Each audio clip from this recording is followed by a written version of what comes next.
everyone, welcome back to the Space of Language, your guide to studying foreign languages. I'm Goar here, and today we will talk about this famous phrase that everyone knows, I'm fine, thank you. Please, please, please stop using it, stop saying this phrase, because it just does not sound natural to the native speakers of English language. Instead, today in this video, I will talk to you about different ways how you can replace that expression. So even if you have been using it lately, or if it's the only one you have used, don't be so hard on yourself, because English is really fun. It has a lot of expressions to express feelings, so to talk about how we're doing in our day. Like in the previous video, if you haven't seen it yet, please go ahead, check it out. It's about how to say hello and different questions. How are you? How is it going? And today we talk about the reply, like how to reply to it, how to continue the conversation. So let's get right into it. And the first expression is you can say very well or doing well. Now this sounds really positive. It's very good to use because depending on the conversation, like I mentioned before, you can use more details and depending on the situation and the person you're talking to. But this one is really great to use. So very well or doing well. Next one. Great! Now this is again very positive, and I think a lot of native speakers use it, and you can use that. You can use it too to sound just like a native speaker of English. Next one I love myself a lot. It's pretty good. So I don't know why, but like saying good does not sound so good. Like does not sound so interesting. So I use pretty good a lot because of like many of my American friends and friends from other countries use it.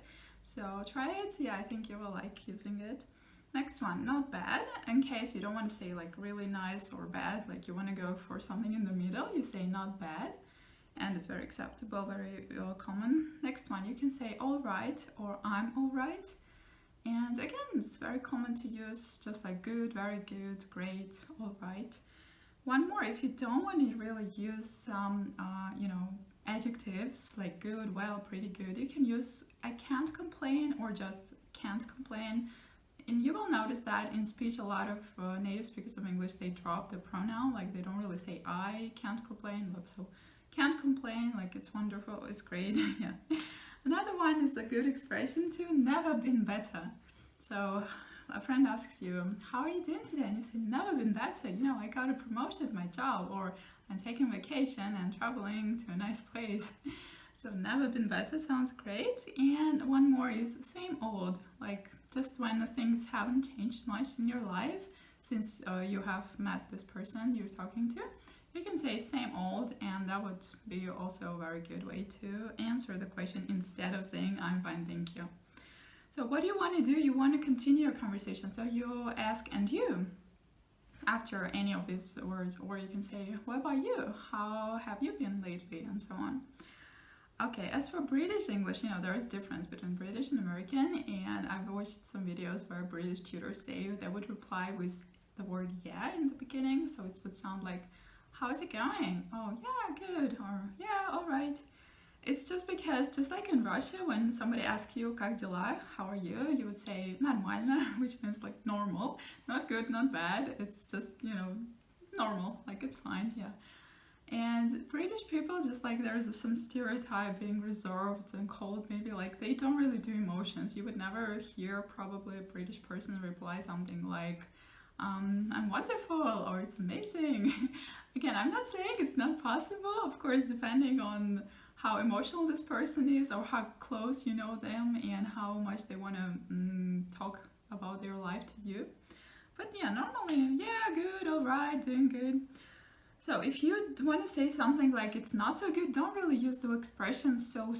I know some teachers maybe told you, or you have read that somewhere, that so is good, but actual native speakers say it doesn't sound natural, so try to not to use it and use instead expression like not so well, or a bit busy, or a bit, I don't know, sleepy, a bit tired. And please pay attention that in English you don't really want to complain a lot about something not going so well for you. So you wouldn't really say like, oh, it's terrible, oh, it's awful, unless, again, it's a close friend that really want to know more about your life and what's happening. So use that word a bit tired, a bit sleepy, a bit ill, But in case something maybe not so good has happened, you might use an expression like this one, I've been better or could be better. And that would mean that, yeah, something not so good has happened probably. Another one, you can use this formula and you can mix it up a bit. So not doing that well or not so good, not doing so good, and so well, that great, and so on. You can kind of mix it up. So you can say not doing so well, not doing that great, or just skip doing and just say not to that great.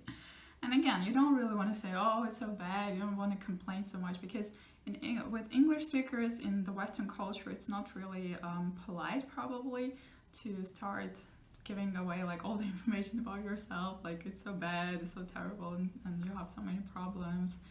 But again, depending on the context. And what I want to mention is another thing, pay attention to the intonation, because like your facial expression, your body language, gestures, also the intonation, it can give you more details about the answer, like, or how to answer. So a person tells you, how are you today? And you say, not bad, or you can say, not bad. So depending on that, like, not bad, or not bad, or are you all right? Yeah, I'm all right. Or all right, yeah. Like different intonation, different maybe facial expressions, like I said, it could mean like maybe the person will give you some follow-up question to find out like what's the matter, what's wrong, probably, what's the problem.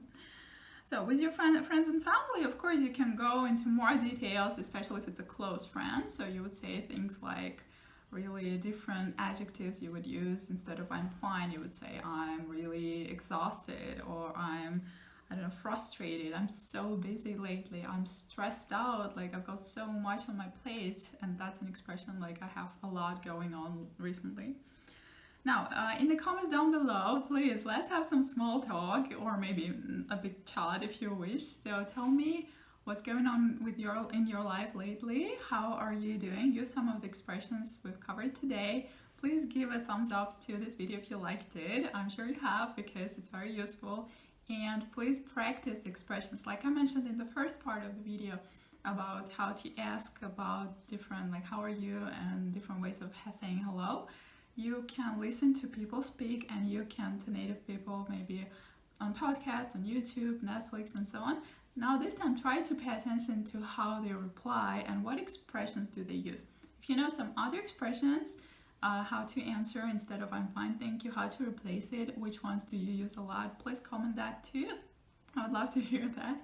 And we will talk next time, and I wish you a wonderful day. Take care. Bye. Thanks for watching.